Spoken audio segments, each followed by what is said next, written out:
উত্তর ভারতের নানা স্থান ঘুরতে ঘুরতে নৈনিতালে এসেছি। নভেম্বরের শেষে নৈনিতাল প্রায় জনহীন। আমাদের হোটেলের দোতলায় আমি আর আরেকজন বাঙালি প্রৌঢ় ডাক্তার দুজন আছি। হোটেলটি পাহাড়ের মাথায়, বনের ধারে। নিচে নীল হ্রদ, পাহাড় ঘেরা। কখনো মরকতমণির মতো ঝকমক করে, কখনো পোখরাজের মতো। রৌদ্র তপ্ত সুনির্মল দিন, জ্যোৎস্নাময় সুশীতল পাণ্ডুর রাত্রি, চারিদিকে অপূর্ব নিস্তব্ধতা।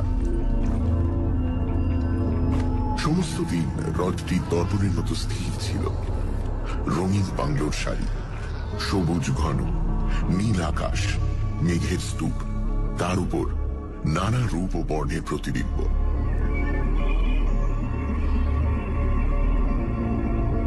সন্ধেবেলায় পশ্চিম আকাশে মেঘপুঞ্জের রঙের ঠেলাঠেলি।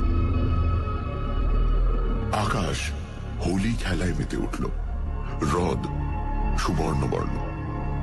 তারপর পাইন বনের পেছনে চাঁদ উঠল। পাহাড়ের তলায় ঘন অন্ধকারময় হ্রদ, রহস্যময়ী নারীর কালো চোখের মতো। ডিনার খেয়ে যখন ঘরের সামনে কাঁচ ঘেরা বারান্দায় বসলুম, বৃষ্টি পড়ছে। চারিদিকে ঘন অন্ধকার। দেবদারু বন আন্দোলিত করে ঝোড়ো বাতাস উঠছে চাপা কান্নার মতো। বারান্দায় বসে থাকা গেল না। ঝড়ের জন্য নয়, দাঁতে অসহ্য বেদনা অনুভব করলুম। বাঁ মাড়ির শেষে একটু ব্যথা দুদিন ধরেই রয়েছে। সারা রাতে ঝড়ের মধ্যে ব্যথা অসহ্য মনে হল। দাঁতের স্নায়ুগুলি যেন ছিঁড়ে যাচ্ছে ভয়ঙ্কর যন্ত্রণায়। ঘরে ঢুকে দেখলুম অ্যাসপিরিন বা বেদনানাশক কোনো ওষুধ সঙ্গে নেই। রাত 12টা হবে, বাইরে ঝড় উঠেছে। ওষুধের জন্য কোথায় যাওয়া যায়? মনে পড়ল আমার ঘরের পরে দুটি খালি ঘর, আর তার পরেরটাতেই প্রৌঢ় ডাক্তার সরকার আছেন। তার কাছে নিশ্চয়ই কোনো ওষুধ পাওয়া যাবে। ডাক্তারের সঙ্গে একদিন সামান্য আলাপ হয়েছিল। অদ্ভুত মানুষ মনে হয়।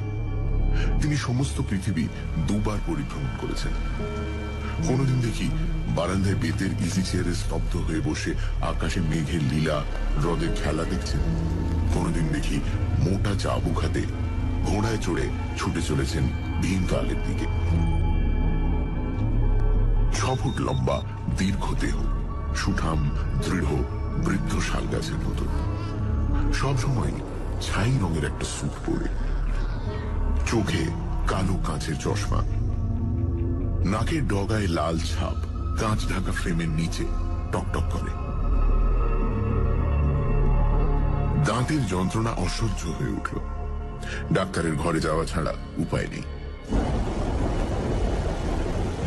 করিডোরের এক কোণে একটি আলো মৃদু জ্বলছে। ডাক্তারের ঘরের দরজার উপর 3টে টোকা দিয়ে ডাক দিল, ডাক্তার সরকার। ভেতর থেকে উত্তর এলো, আসুন। দরজা ভেজানো ছিল, একটু ঠেলতেই খুলে গেল। ঘরে প্রবেশ করে দেখলুম স্প্রিং গদিওয়ালা রেক্সিন মোড়া লম্বা সোফাতে ডাক্তার সরকার আধশোয়াভাবে সামনের জানলার দিকে চেয়ে। জানলার কাঁচের উপর বৃষ্টি ঝড় আছড়ে পড়ছে ক্ষুব্ধ সমুদ্রের মতো। বাইরে ঝড়ের আর্তনাদ, কিন্তু ঘরের ভেতরে অদ্ভুত স্তব্ধতা। সোফার পেছনটা দরজার দিকে। ডাক্তার সরকার আমার প্রবেশ দেখতে পাননি। তিনি বলে উঠলেন, আসুন হ্যার রোজেনবার্গ, আপনার প্রতীক্ষায় করছিলাম। হ্যার রোজেনবার্গ? এই হোটেলে কোনো জার্মানকে তো দেখিনি। চেঁচিয়ে বললুম, আমি কিছু মনে করবেন না, দাঁতের অসহ্য যন্ত্রণা। চমকে তিনি লাফিয়ে উঠে দাঁড়ালেন। চশমার কালো কাঁচ ঢাকা চোখ দেখা গেল না, কিন্তু কুঞ্চিত কপালের উপর কালো সাদা চুলগুলি চকচক করতে লাগলো। ও আপনি? আরে দেখুন না, দাঁতে ভীষণ ব্যথা। যদি আপনার কাছে কোনো ওষুধ টষুধ থাকে, আমার অ্যাসপিরিন। ব্যথা? ভালো তো। যত ব্যথা পাবেন জীবনকে তত গভীরভাবে অনুভব করবেন। যার যত বেদনা বোধ সে তো তত উচ্চ স্তরের জীব।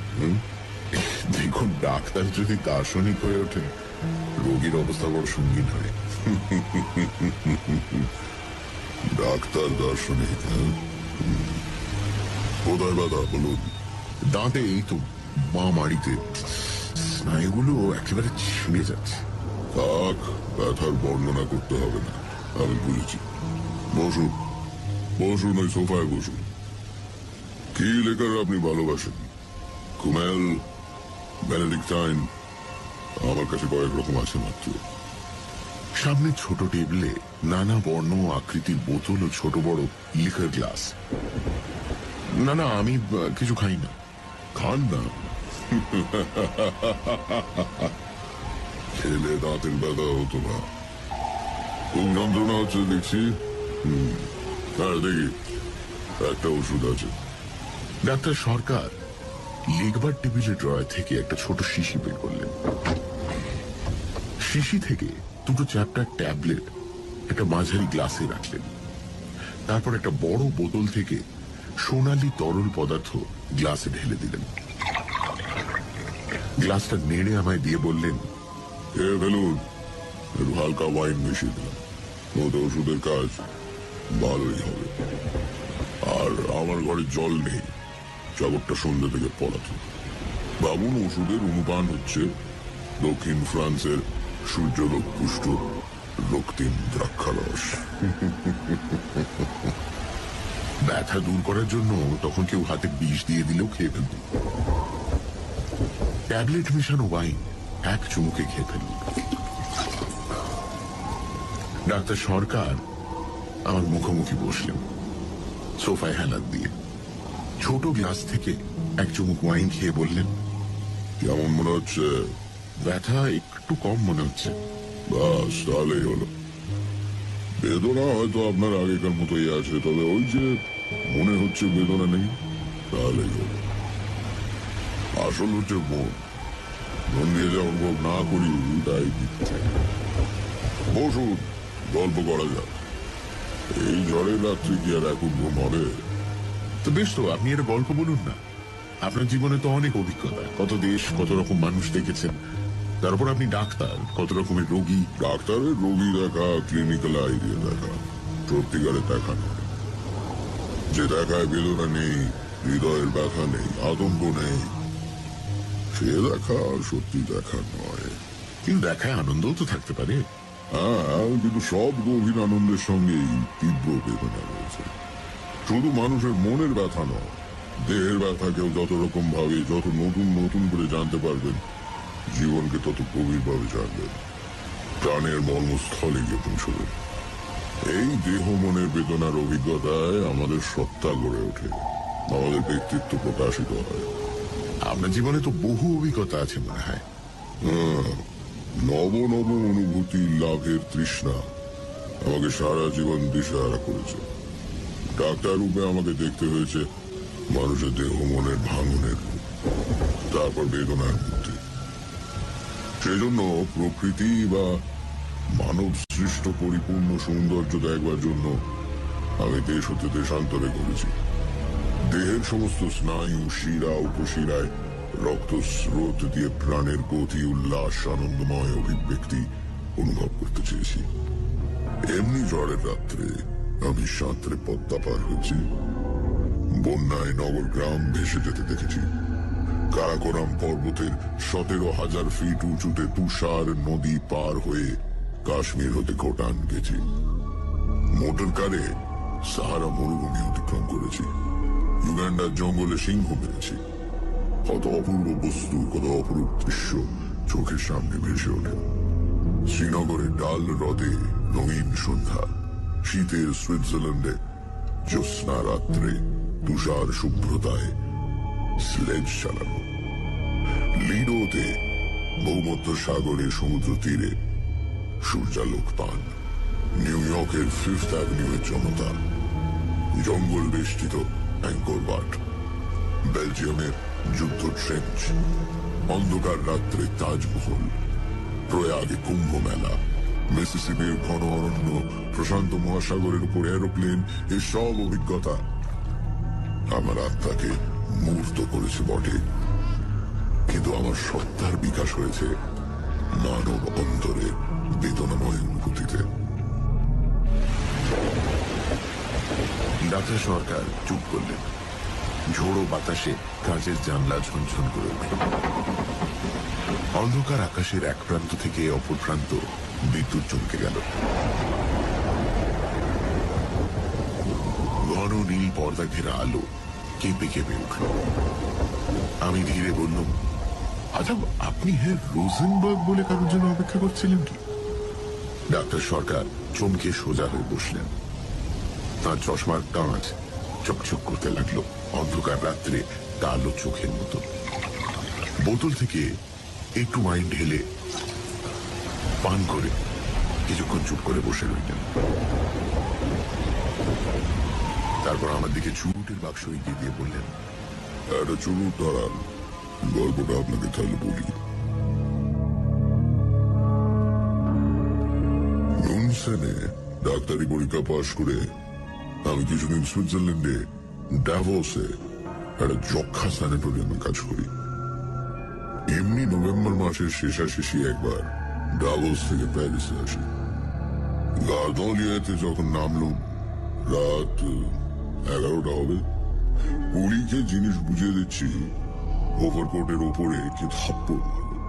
আরে ডাক্তার যে, এটা দেখি রিচার্ড রোজেনবার্গ, আমার স্যানিটোরিয়ামের একটি রোগী। লোকটি বয়স 40-এর কাছাকাছি হবে। দেখতে আমার চেয়েও লম্বা, বহুদিন রোগে ভুগে শীর্ণ শুষ্ক মুখ, চোখে একটা তীব্র ক্ষুধিত দৃষ্টি। তার বাঁ পায়ের গোড়ালি এক হাড়ে যক্ষা। 6 বছর স্যানিটোরিয়ামে বাস করার পর সেরে গেছে। এখন ক্রাচের সাহায্যে বাঁ পা তুলে খটখট করে ঘুরে বেড়ায়। লোকটি জাতে সুইস, তার পূর্বপুরুষ এসেছিলেন নরওয়ে থেকে। জুরিখে এই ধনী মহাজনের একমাত্র সন্তান। অবাক হয়ে বললাম, আপনি এখানে? পশু আপনার জ্বর হয়েছিল, আপনার তো স্যানিটোরিয়াম থেকে বার হওয়া বারণ। আরে আমি পলাতক ডাক্তার, আমি পলাতক। প্রাণ হাঁপিয়ে উঠেছিল। বাই দ্য ওয়ে, আপনি কোন হোটেলে যাচ্ছেন? ল্যাটিন কোয়ার্টারে আমার এক জানা সস্তা হোটেল আছে, সেখানে ঘর রাখতে বলেছি। চলুন তবে, আমি আপনার সঙ্গে যাব। একা বড় হোটেলে গিয়ে থাকতে আপনার ভালো লাগবে না। আফটার অল ছাত্রদের থাকবার হোটেল তো। পথে ট্যাক্সিতে রোজেনবার্গ বললেন তার মাথায় মাঝে মাঝে অসহ্য যন্ত্রণা হয়। তার বিশ্বাস তার মস্তিষ্কে ক্যান্সার হয়েছে। জুরিখে এক ডাক্তার নাকি বলেছেন টিউমার হতেও পারে। প্যারিসে বড় ডাক্তার দেখাবার জন্য তিনি স্যানিটোরিয়াম থেকে অনুমতি নিয়ে এসেছেন। তার বিশ্বাস একটা ক্যান্সার কোথাও হচ্ছে। কথাটা আমি বিশ্বাস করলাম না। আমার হোটেলে আমার ঘরের কাছেই রোজেনবার্গের জন্য ঘর ঠিক করে দিলাম। সবার উদ্যোগ করছি, এমন সময় ট্রেনের স্যুট বদলে সাজসজ্জা করে রোজেনবার্গ আমার ঘরে এসে ঢুকলেন। বললেন, চলুন একটু বেরোনো যাক। আমি খুবই ক্লান্ত। আরে 6 বছর পর প্যারিসে এলাম, এর মধ্যে শেষ। Tender is the night. আপনি ঘুরে আসুন, আমি জামা কাপড় ছেড়ে ফেলেছি। ওকে। দেখুন, সেন নদীর তীরে একবার ঘুরে আসতে না পারলে না আমার রাত্রে ঘুমই হবে না। ঠিক আছে, গুড নাইট। বিছানাতে শুয়ে শুনতে লাগলো রোজেনবার্গ সরু সিঁড়ির কাঠের ওপর কাচের খটখট শব্দ করে দ্রুত নেমে যাচ্ছে। প্যারিসের পথে আনন্দ লাভের সন্ধানে। পরদিন সকালে খবর নিয়ে জানলাম রোজেনবার্গ অকাতরে ঘুমোচ্ছেন। রাত 3টের সময় মাতাল অবস্থায় হোটেলে ফিরেছেন। এরপর 7 দিন রোজেনবার্গের সঙ্গে দেখা হয়নি। সানডে সাসপেন্স, শুধুমাত্র radio Mirchi 98.3 FM।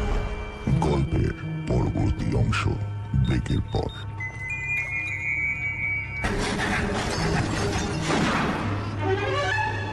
Sunday suspense, শুধুমাত্র radio Mirchi 98.3 FM A. It's hot.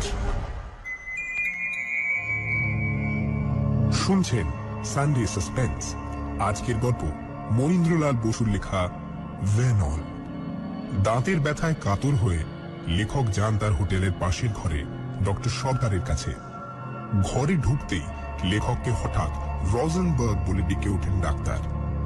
যাই হোক, ওষুধ দেবার পালা মেটে লেখকের অনুরোধেই একটা গল্প বলা শুরু করেন ডাক্তার, রজেনবার্গের গল্প। তারপর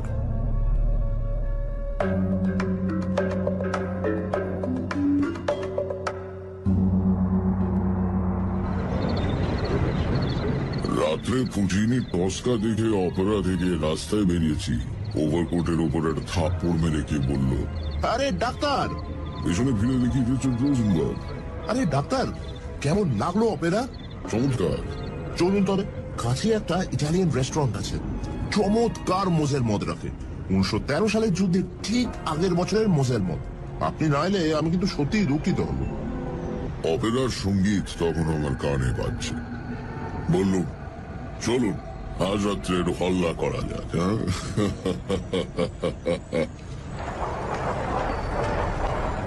রেস্তোরাঁতে কিছু খেয়ে আমরা অপেরার কাছে একটা ক্যাফেতে এসে বসি। পথের ফুটপাথের অর্ধেক জুড়ে টেবিল চেয়ারের সারি, পাশ দিয়ে নানা সজ্জার নরনারীর স্রোত অবিরাম হয়ে চলেছে। রোজেনবার্গ, প্যারিসের জীবন কেমন উপভোগ করছো? বড্ড ব্যথা, মাথার মধ্যে না ভীষণ ব্যথা হয়। পকেট থেকে সেটি ছোট শিশি বের করে ছোট টেবিলের উপর রাখে। কিছুক্ষণ পর শিশি থেকে দুটো ট্যাবলেট বের করে কফির সঙ্গে মিশিয়ে খেয়ে ফেলল। 2 ঘন্টা অন্তর অন্তর এই অ্যাসপিরিন খাচ্ছি, না হলে না এই যন্ত্রণায় মরে যাব। কোনো ডাক্তার দেখালে? হ্যাঁ, দেখিয়েছি। ডক্টর লেভি বললেন মাথায় নয়, পেটে লিভারের কাছে টিউমার মনে হচ্ছে, ক্যান্সারের পূর্ব লক্ষণ হতে পারে। তবে তবে আমি জানি ওটা ক্যান্সার হবেই।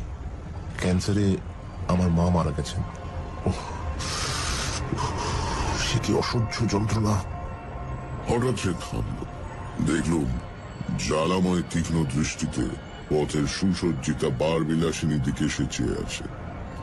3 সুন্দরী মেয়ে চলেছে শিকারের সন্ধানে। রোজেনবার্গের চেয়ারের পাশে খাড়া করা ক্রাচ দুটির দিকে দেখা দৃষ্টিতে চেয়ে তারা চলে গেল। রোজেনবার্গের শীর্ণ মুখ আরো কালো হয়ে উঠল। বললুম, ডাক্তাররা তো নিশ্চিত রূপে কিছু বলছেন না। নিশ্চিতভাবে কে কি বলতে পারে? এই যে দিন রাত একটা অসহ্য ব্যথা অনুভব করছি। ক্যান্সার রোগীকে আমি তিলে তিলে মরতে দেখেছি, তার সমস্ত সিমটম আমি জানি আমি। ওয়েটার, আরো 2 গ্লাস। আচ্ছা, আপনি তো ডাক্তার, আপনি বলুন তো, ক্যান্সারের কোনো চিকিৎসা আছে? এখনো পর্যন্ত আমাদের জানা নেই। নানা পরীক্ষা চলছে। শুধু রোগী অসহ্য যন্ত্রণা ভোগ করে মরে, তাই তো? হ্যাঁ, একদিন তো আমাদের প্রত্যেককেই মরতে হবে। আর আর ক্যান্সারের রোগী যদি আত্মহত্যা করে, তাতে দোষ কি? হ্যাঁ, কিসের দোষ? প্রাণ অমূল্য। প্রাণকে আমরা এখনো সৃষ্টি করতে পারি না। স্বেচ্ছায় তাকে বিনাশ করার অধিকার কি আমাদের আছে? শুধু যন্ত্রণা ভোগের অধিকার আছে, তাই তো? আচ্ছা, এই ধরুন আমি তো আত্মহত্যা করতেই পারি। আমার মা নেই, বাবা 2 মাস হলো মারা গেছেন, কিন্তু কিন্তু আমার এক বুড়ি দিদিমা আছেন। আমি কিছু করে বসলে তিনি মনে বড় আঘাত পাবেন। হ্যাঁ, আঘাত পাবেন। ওয়েটার, এই নোটটা একটু ভাঙিয়ে আনো তো দেখি। ক্যাফের এক ওয়েটার আমাদের কাছে এগিয়ে এলো। রোজেনবার্গ তার বুকের পকেট থেকে একটা মোটা মানি ব্যাগ বের করল। নানান রঙের নোটে ভরা। নোটের তাড়া থেকে এখানে 1000 ফ্র্যাঙ্কের নোট বার করে ওয়েটারের হাতে দিল। তারপর মানি ব্যাগটা খুলে টেবিলের উপর রাখল। শুধু ক্যাফের নয়, রাস্তার লোকে দেখতে পেল নোট ভরা মানি ব্যাগ টেবিলের উপর পড়ে আছে। ব্যাগটা তুলে রাখো রিচার্ড। ডাক্তার, জানো তো এই ব্যাগে 30,000 ফ্রাঁ আছে। 30,000 ফ্রাঁ। রোজেনবার্গ কথাগুলো এত জোরে বলল যে রাস্তার লোকও শুনতে পেল। ক্যাফের লোকেরা আমাদের টেবিলের দিকে অবাক হয়ে চেয়ে রইল। আস্তে, চেঁচামেচি করছো কেন? ব্যাগটা পকেটে রাখো। এত টাকা পকেটে নিয়ে প্যারিসের রাস্তায় এরম ভাবে করার মানে কি? মানে কি, তাই তো? বেশ বলেছো ডাক্তার। আচ্ছা, তোমাকে ধাঁধা দেওয়া যাচ্ছে, উত্তর দাও। একটা লোক 30,000 ফ্রাঁ পকেটে নিয়ে সবাইকে দেখিয়ে প্যারিসের রাস্তায় ঘুরে বেড়াচ্ছে কেন? জীবনটা একটা গোলক ধারা নয় কি? একবার প্রবেশ করলে সব সময় বের হওয়ার রাস্তা খুঁজে পাওয়া যায় না ডাক্তার। দেখো, এর চেয়ে কম টাকার জন্য প্যারিসের পথে লোক খুনও হয়েছে। বাহ, বেশ বলেছো তো। শোনো ডাক্তার, তোমার সঙ্গে আমার দেখা হয়ে খুব ভালো হলো, জানো তো। আমার যেরকম শরীরের অবস্থা, যে কোনো সময় কিছু ঘটতে পারে। আমার যদি হঠাৎ কিছু হয়, দেখো আমি এখন লক্ষপতি কিন্তু, হ্যাঁ, তাহলে আমার যদি কিছু হয় না, আমার সম্পত্তির অর্ধেক আমি এক ক্যান্সার রিসার্চ হসপিটালে দিয়ে যেতে চাই। আমার একটা উইলও আছে, স্যানিটোরিয়ামে আমার ঘরে নয়, এক জায়গায় লুকোনো আছে, সেটা তোমায় বলে যেতে চাই। হঠাৎ রোজেনবার্গ চুপ করে পথে দিকে চাই। আমাদের কাছ দিয়ে একটি যুবক ও যুবতী যাচ্ছিল। যুবকটি কদাকার ভীম প্রকৃতির দেখতে, প্যারিসের গুন্ডা দলে মনে হয়।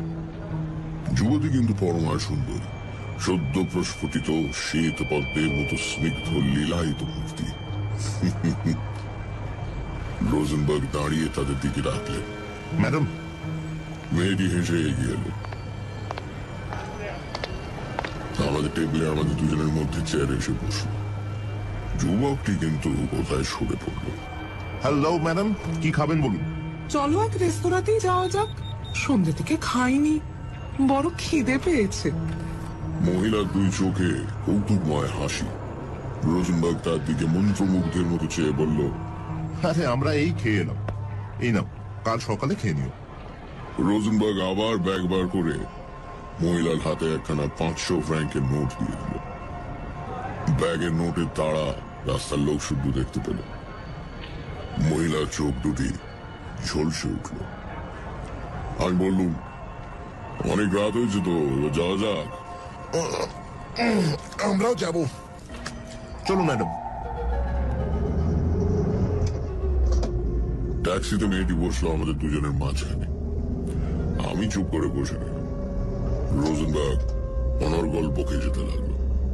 দেখো ডাক্তার, আজকাল রাতে ভ্যানল না খেলে না আমার ঘুম হয় না। আচ্ছা, কোনো ভালো ঘুমের ওষুধ তোমার জানা আছে?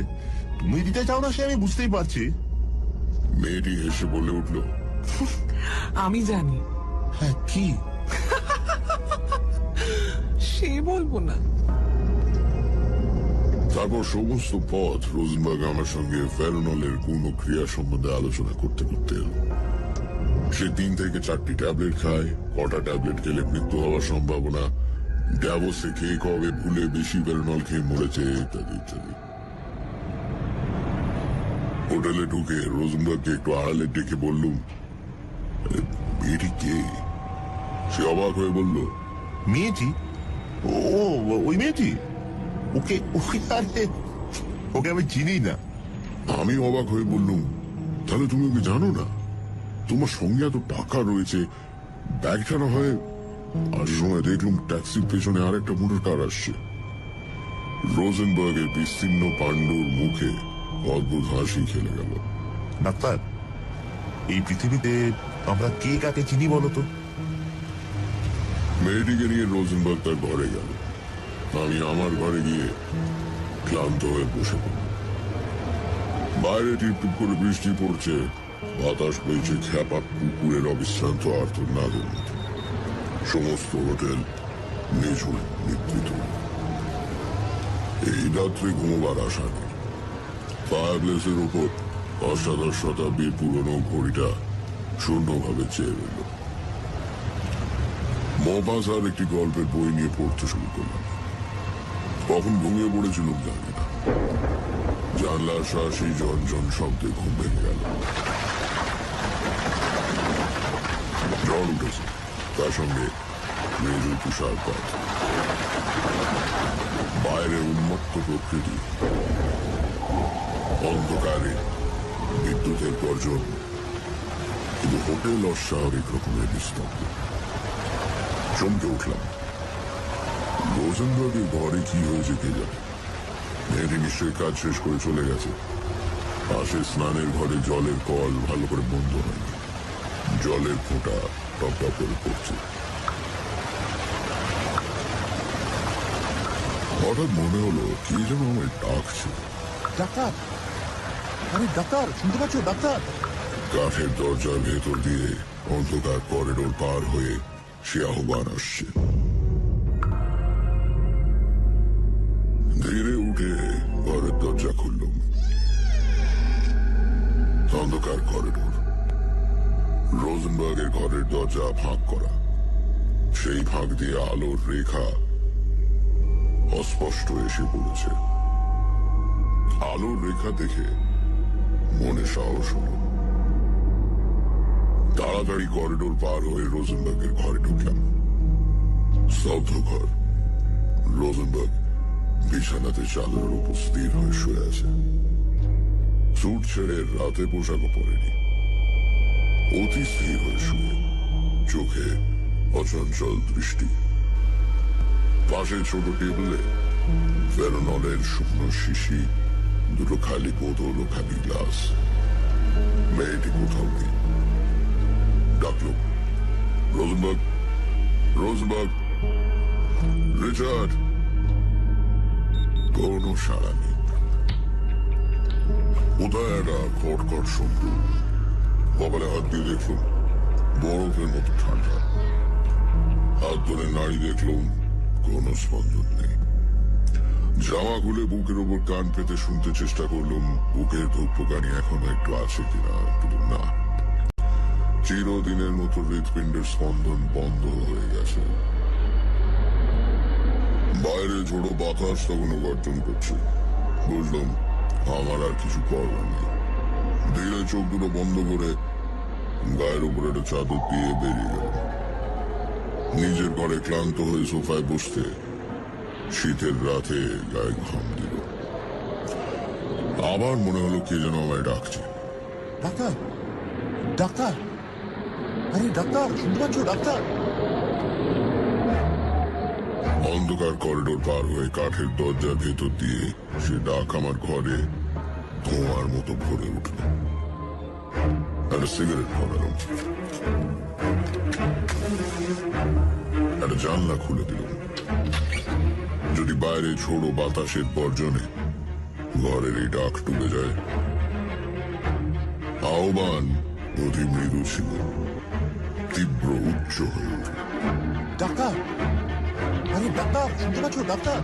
শুধু আমার নাম ডাকা নয়, চিনির কাঠে ধাপের উপর ক্রাচের খটখট শব্দে সুপ্ত হোটেলের স্তব্ধতা কেঁপে উঠছে। ডাক্তার, আরে ডাক্তার, শুনতে পাচ্ছ ডাক্তার? ক্রাচের শব্দ সিঁড়ি দিয়ে উঠে ঘরের সারি পার হয়ে অন্ধকার করিডোর অতিক্রম করে আমার ঘরের সামনে এসে থামল। ঘরের দরজার ওপর 3টে টোকা পড়ল। আরে ডাক্তার! তখন আতঙ্কে মূর্ছা যাওয়া উচিত ছিল, কিন্তু আমি আতঙ্ক রস অনুভব করার চেষ্টা করছিলাম। রিচার্ড রোজেনবার্গের প্রেতাত্মাকে দেখতে আমি প্রস্তুত।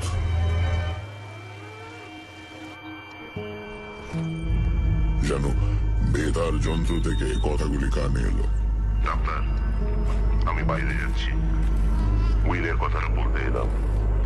উইলটা আছে আমাদের স্যানিটোরিয়ামে ফ্রাউ মায়ারের ঘরের টেবিলের 3য় দেয়ালে। আচ্ছা, গুড নাইট। আমাকে অনেক দূর যেতে হবে।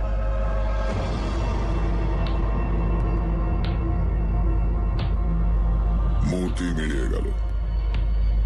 অন্ধকারে বিমূঢ় চোখে চেয়ে রইল। খটখট শব্দ দূর হতে দূরে চলে যাচ্ছে।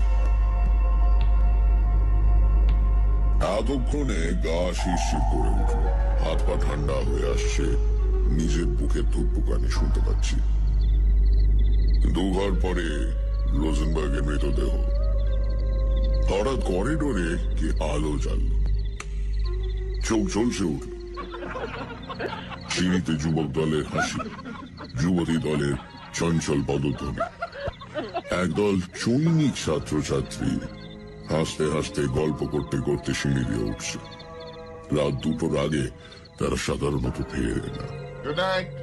Night, night. Good night. ছাত্রের দল যে যার ঘরে গিয়ে দরজা বন্ধ করে দিল। আমিও আমার ঘরের দরজায় চাবি দিলাম। হোটেল আবার সুপ্ত, স্তব্ধ। ঝড় থেমেছে, নিঃশব্দে তুষারপাত হচ্ছে, যেন কে দোলন চাপা ফুলের পাপড়ি ছিঁড়ে ছিঁড়ে চারিদিকে ছড়িয়ে দিচ্ছে। খোলা জানলার কাছে গিয়ে একটা সিগারেট ধরিয়ে বসুন আলোর আশায়। ডাক্তার সরকার চুপ করলেন। আমি নিঃশব্দে চুরুট টানতে লাগলাম। বাইরে ঝড় বৃষ্টি থেমেছে, মৃদু জ্যোৎস্নায় আকাশ থমথম করছে। ধীরে উঠে দাঁড়ালো।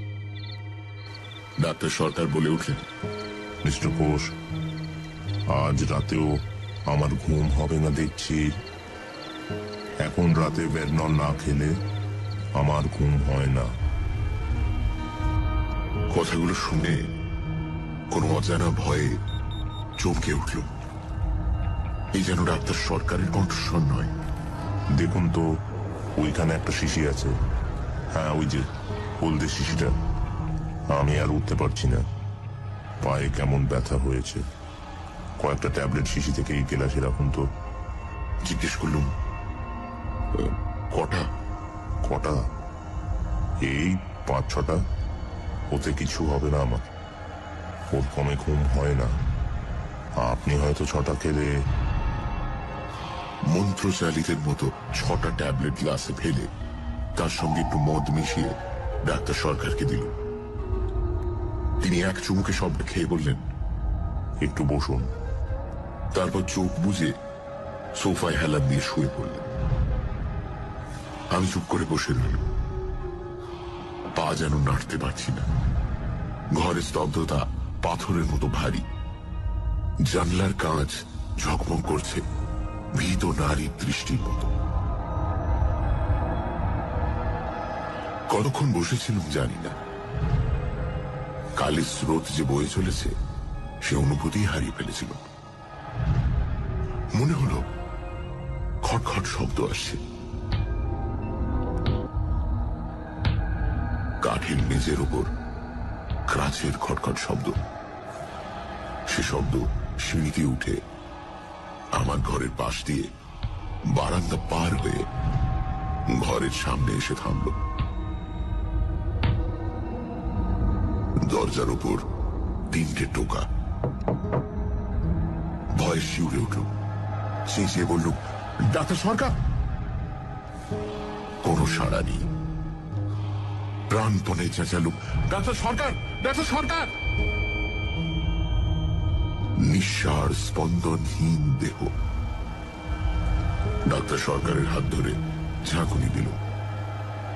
বরফের মতো কনকনে হাত। নাড়ি খুঁজে পাওয়া গেল না। নাকের কাছে হাত রাখলুম, বুকের উপর কান দিয়ে শুনতে চেষ্টা করলুম। নিশ্চল হৃৎপিণ্ড। দেহে রক্ত চলাচল নেই। ডাক্তার সরকার মৃত। হয়তো ভেরনলের মাত্রা অধিক দিয়েছে। বিবর্ণ মুখ, সাদা মুখোশের মতো। আতঙ্কে বিহ্বল দৃষ্টিতে দরজার দিকে তাকাল।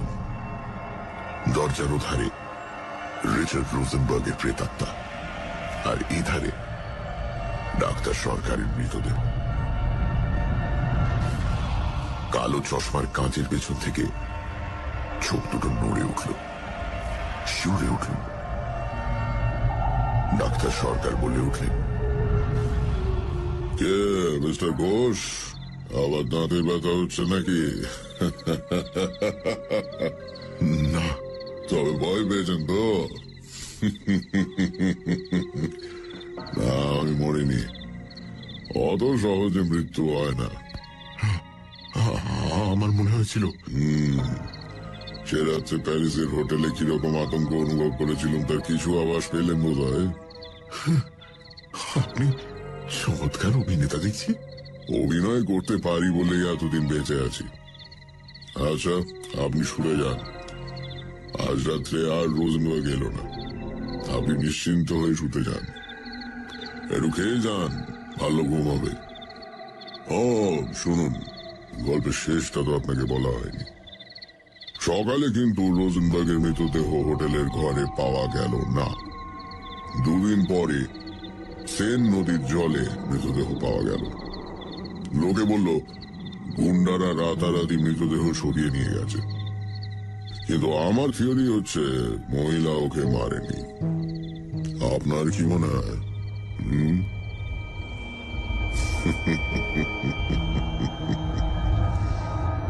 আমি কোনো উত্তর না দিয়ে চলে এলাম। ঘরে এসে খোলা জানলার পাশে বসলাম। হ্রদের জলে জ্যোৎস্না আর ঝিকিমিকি। ভাবতে লাগলো ডাক্তার সরকার কি